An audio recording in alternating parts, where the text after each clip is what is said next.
Welcome to Community Forum. My name is John Golitino and I'm your host. This evening we're going to be talking to an old friend of the show.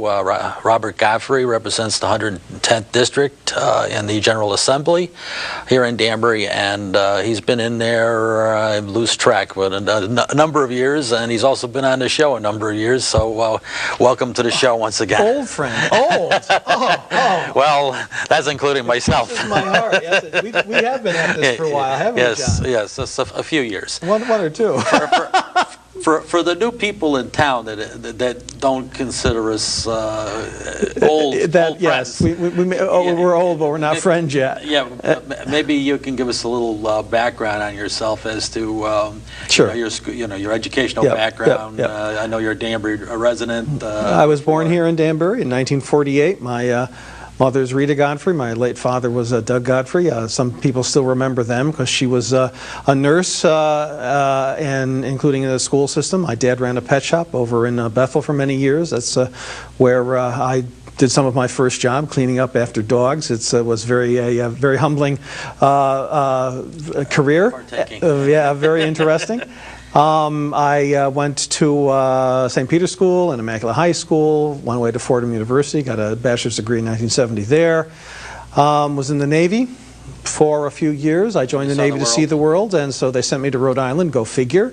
Only the brass could explain that to me. Right. And I came back home. I worked retail for a while. I worked for the General Assembly for a couple of years. I was a committee clerk up there.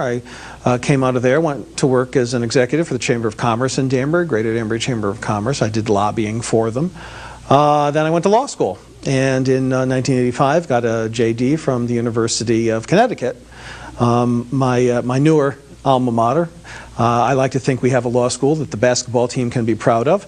Both basketball teams, who I follow pretty closely. About the same time I was in law school, I first ran. I was kind of drafted to run for the city council in Danbury. I served there for 5 years. And in 1988 decided to run for the 110th Assembly District, which now is pretty much downtown Danbury and the neighborhoods immediately around it, toward the Bethel part of Danbury. And I've been there ever since. So this is going to be my 20th regular session of the Connecticut General Assembly that I've been a part of. I've held a number of leadership positions. Currently, I'm the Deputy Speaker. And I serve on the Judiciary Committee. I serve on the Internship Committee and the Legislative Management Committee. Both of those are kind of housekeeping leadership things.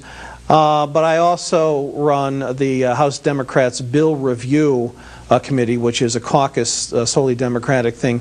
And basically we advise the Speaker on whether a bill is ready for a vote or not. And we do the scheduling for the House of Representatives, trying to kind of like the bill traffic cop. And so here we are again. So you look at everything that comes across. Oh, yeah, everything except like the budget itself. Yeah. Which is if you ever seen a budget bill, it's just a list of numbers. It's totally meaningless in and of itself. But just about everything else comes through my hands. And I at least get a glimpse at it because I'm making decisions on what do we do with it next. Yeah. So you may have 10 different health care bills, 10 different tax bills, 10 different. In other words, we're going to tax every third car, or we're not going to tax cars at all. And whatever it is, I have to find which one are we actually going to do. Yeah. So it's a lot of heavy lifting, very long nights, heavy reading. Lots of heavy. It's funny you should mention that. We get a lot of visitors to the State Capitol and Legislative Office Building, most especially fourth grade classes, because in fourth grade you're required to take a Connecticut history curriculum as part of your civics history, and so there's a lot of schools do take field trips. And they come up and I meet with them and I go, if you really want a job like I have, you better be a good reader, because about 95% of my time is I'm reading something. And some pretty detailed stuff. Boxes and boxes of paper. Happily, I use the computers a lot more than paper anymore. So I think I've saved a few trees. Yes, that's the main trick today. Saving the trees. Save the trees. So we have better air. Anyway. Yeah. Now, the things that are coming up in the upcoming yes. session, you know, the property taxes is always... A whole bunch of stuff. Yeah. It's the short session. We do concentrate on the budget. We're all waiting for the You're paid less this session, right? I wish. Oh, yeah. Okay. We get paid by the year. Okay. And we get paid by the term, technically. Okay. When we elect how many paydays we get. I've chosen 24. Okay. You can also choose 10. And we haven't had a raise in 8 years. It's getting a little tough at home, but we'll deal with that. All right. It's the short session. We'll be dealing with some of the budget changes. Now, we have a budget in place because we do a 2-year budget. We did it last year, and it's just any adjustments that need to be made this year. Wouldn't there be adjustments if the economy is in fact slowing down, like or you're if it's saying? speeding up, if it's changing at all? Because obviously what happens between last June when we adopted the budget now is we were doing projections, now we know what actually happened. Right. And indeed, and I have this discussion with mayors and first selectmen all the time. Oh, can't you do your budget sooner? We have to do ours in May. And I go, no, I can't even begin to do our budget until after April 15th when we have the actual amount of money that's coming in on both the income tax and the first quarter's sales tax. So we're trying to we try to hold off as long as we can to get real information as opposed to projections. And that's what we'll do again this year. Maybe the municipality should hold off and do their budgets for July 1st or something, you know. Well, both they and we have to do a budget that kicks in July 1st. Yeah, that's true. All right. The sun will still rise. But anyway, one of the key issues, I guess, is coming up is the property tax relief and reform. A few weeks ago, John, the House Democrats had our annual retreat, and we went through a list one by one. Each one of us stood up and said, here's the things that are important to me. And there's a handful of them that there's a lot of consensus and agreement on. And one of them is the continuing effort with property tax relief and property tax reform. I've been saying for years now, the property tax is a 19th century solution to a 19th century problem. Back in the 1800s, the decision was being made to really promote free public education. And where was the money going to come from? Going to be from the very rich people, because it was only the very rich people that owned property. Farms, businesses, factories, this is where the money was, and they happily decided to be a part of this because free public education was important to everyone. And that worked, that scheme worked for a very long time. But here in the 21st century, it doesn't work anymore. It's almost confiscatory. You know.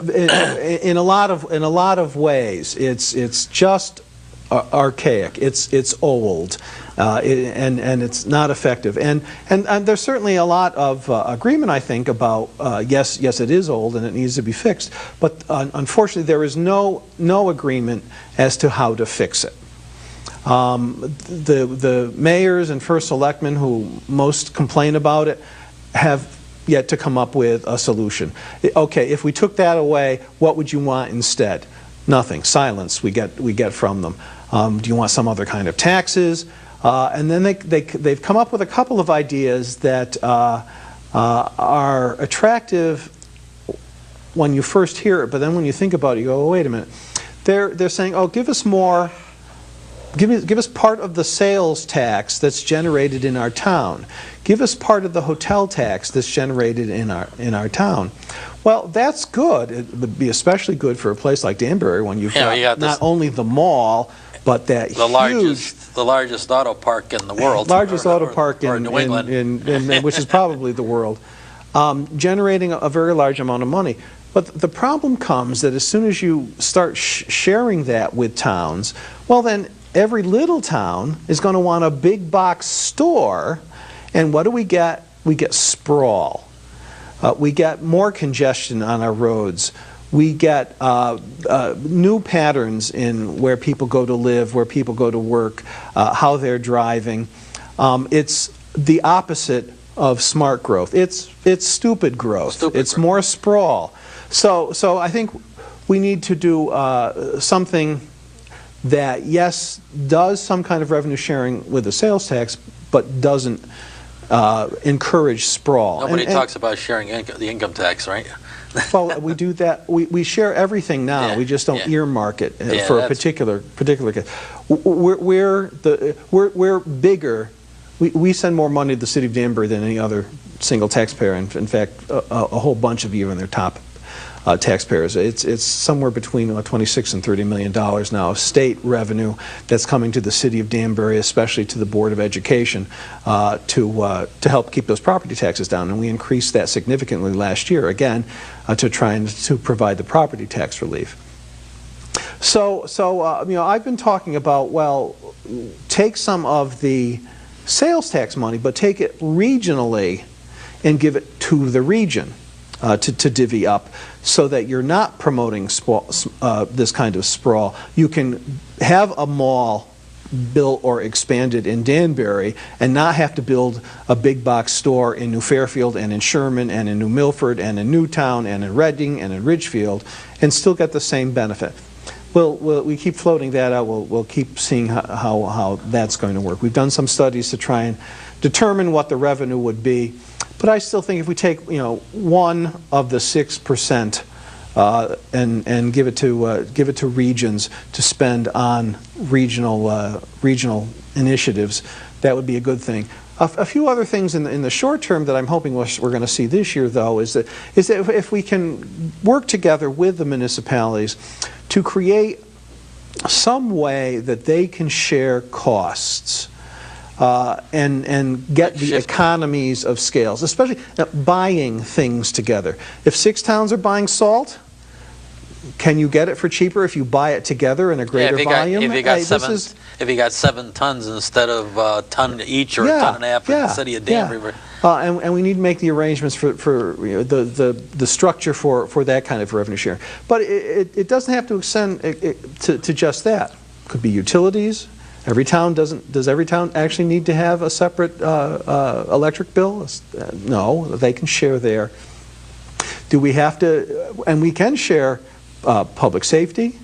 Doesn't seem to me if the house on the border is burning, you can only get the fire department from one town, and somehow those political lines mean something when a house is on fire.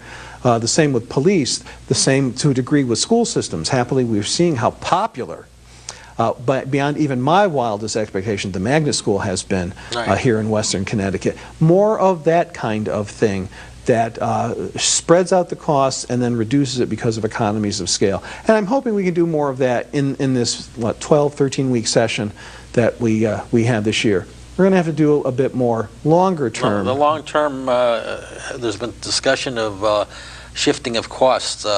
In what areas would you shift costs there? My favorite, and the one I continue to push, the state constitution says the state shall provide free public education. Well, darn it, we should pay for it, not through the property tax. And that's half the property tax in this state. That is fraught with political potholes. It's about control, local control. You don't have to give up local control by switching over to a state revenue stream as opposed to a property tax stream. You'd still have boards of education.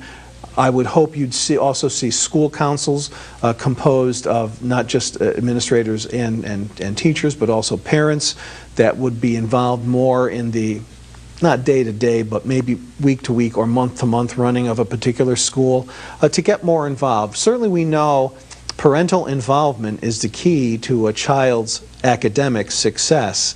Maybe if we provided more opportunities and provided more resources so that more parents would be involved and be able to have the time to spend on this, we'd all be better off.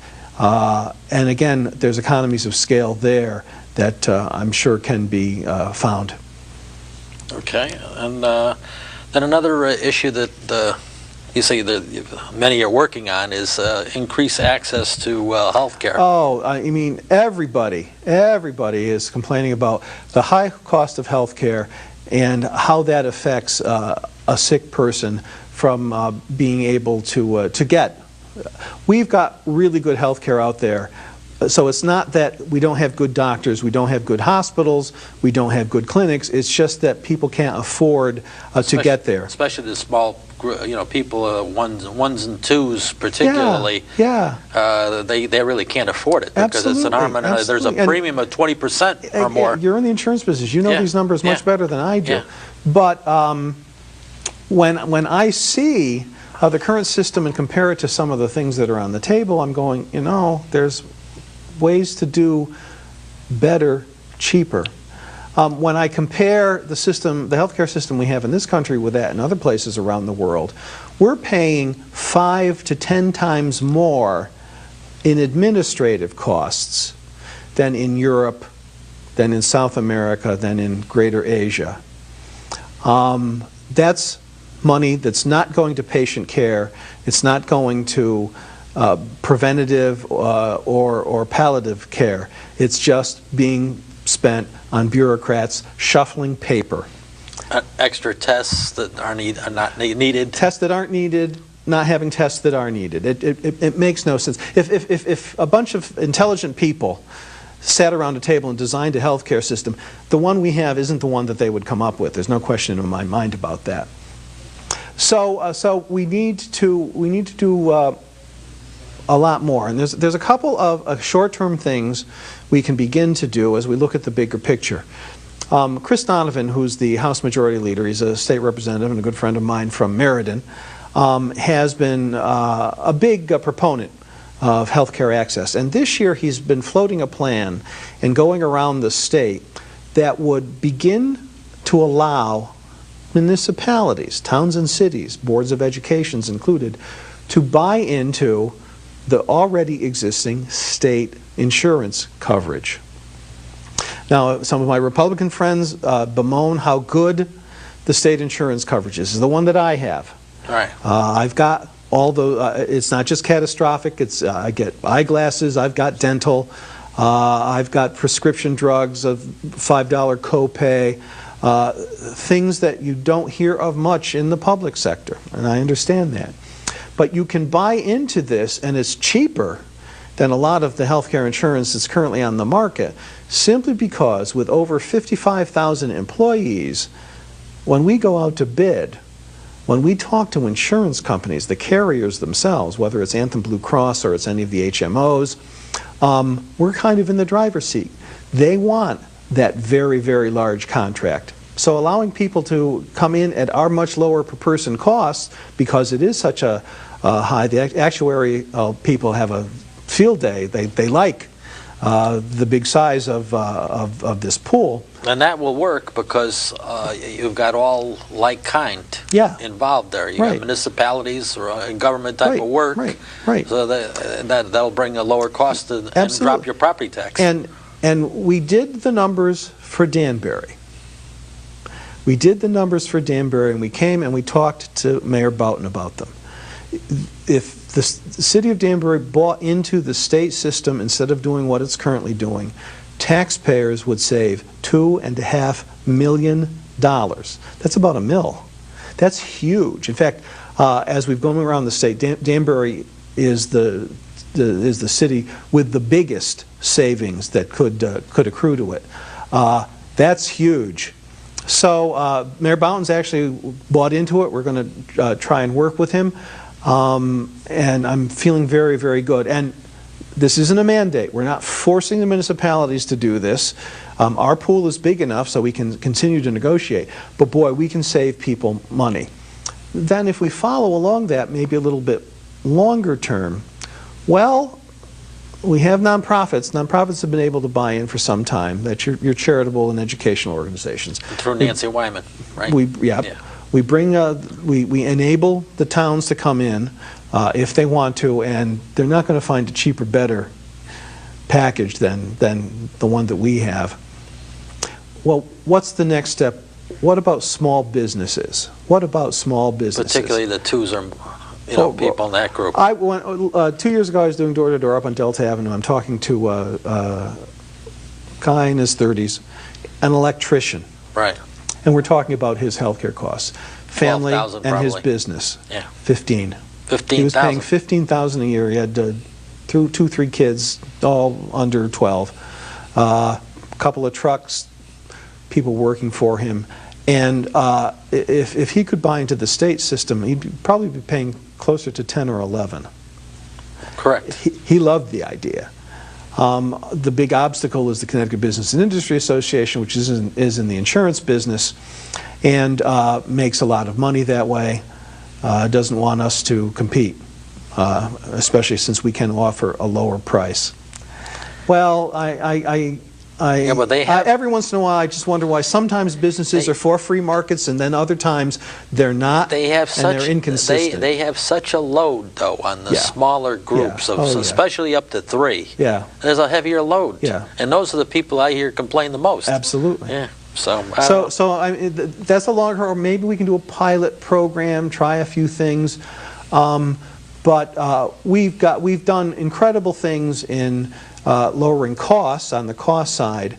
We've done great things with making sure that people have access to the care that they need locally, and the relatively recent ability of Danbury Hospital to offer cardiology care. And my family has been through that a few months ago. It's a great facility with some incredible staff. They're so damn cheerful they drive you crazy, but they're really, really professional. And my family's experience with them was just wonderful, top notch. We've done a lot of that, but we've got to do something further to make sure that everybody can afford to have health care without having to go through a lot of hoops and jumps. Chris Donovan had floated a so-called single-payer idea about a year ago. We did the math. It would cost $17 billion a year. That sounds like a lot, but considering that we also found out at the time we're now spending $23 billion a year on this, that's a saving of $5 billion in the state of Connecticut. There's only 3 million plus people here. That's a lot of money per person. So I'm hoping we can at least take the next baby step on the road to universal access. And that'll save property taxes too. Huge amounts of money. We're talking saving taxpayers huge amounts of money and making sure that everybody has access to health care in time. That's good. Sounds like a win-win to me, but unfortunately it's not a no-brainer. Of course. Of course, then we sort of dovetails into the next thing, jobs and the economy. Oh, yeah. Because this impacts that too, you know. Yeah, so far, touch wood, things aren't going badly. We're desperately in need of a change nationally here in the United States, and obviously, if anybody has been awake at any time soon, they can see the change coming down the track. But we need to get into dealing with that kind of thing here in the state of Connecticut. Now, job creation in Connecticut and most everywhere is in small businesses. Big businesses don't create new jobs in the way that entrepreneurs, people with new ideas, people starting in their garages and starting in their basements and starting in the office in their house come up with an idea or a product and develop it and sell it. And they have a multiplier effect. Oh, huge multiplier effect, an absolutely huge multiplier effect. There's some tax incentives I think we need to do. We need to cut some business taxes that don't produce a lot of money to the state of Connecticut and are counterproductive when it comes to trying to nurture small businesses. But also provide some perhaps easier access to capital. And if we had universal health care, that would be one less burden on small businesses.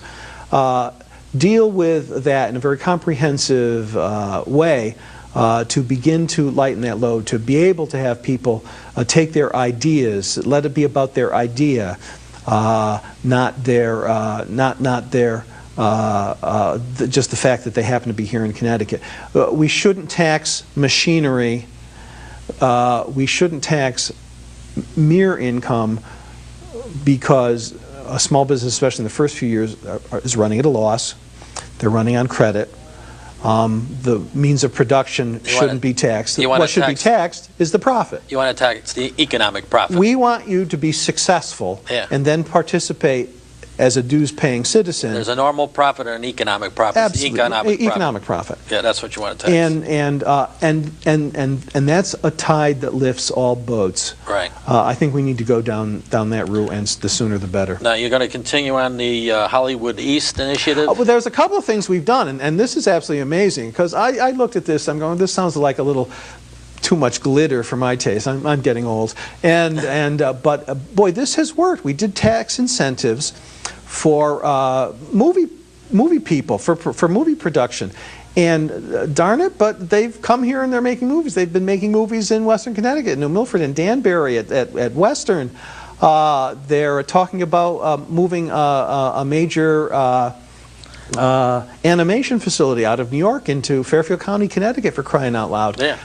We're looking, and there's a great synergy here, especially at Western Connecticut State University. They have an arts department, which includes the performing arts. There's a fit. There's as good a fit with the performing arts and the Hollywood East as there is between the nursing program and Danbury Hospital. And all of this leads to more job creation, and not just in the business itself, but again, there's a multiplier. Right. You've got a crew in here. They got to have lunch someplace. They're going to go shopping. It's a single dollar turns over a lot. I just got the high sign. We got 2 minutes. We got only 2 minutes. We aren't even halfway through this stuff. Nanotechnology. Well, I want to do what we've done for film with nanotechnology, which is one of the big cutting edge scientific things that we're going to do. We've done the film stuff. We've done some of the stem cell research stuff. Nanotechnology is, again, tax incentives and encouraging people to build those kind of businesses and grow them here. I'll have to save the smart growth ideas for next time. We touched on that a little bit. You want to touch on it? You got about 30 seconds. No way I can be smart in only 30 seconds. It takes a little longer than that. How about giving the state website and your telephone numbers? My telephone numbers at home is 778-5127 here in Danbury. In my office, we have a Watts line. It's 800-842-1902. And I have no idea what my website... How about your email? Do you know your email? bob.godfrey@ct.gov. All right. On that note, I want to thank you for coming Always on a pleasure, the show. John, and never enough time. Always running out of time. And I want to thank the viewers for tuning in to Community Forum. Tune in next week, same time, same station. I'm sure we'll have another interesting program. Good night for now, and we'll see you then.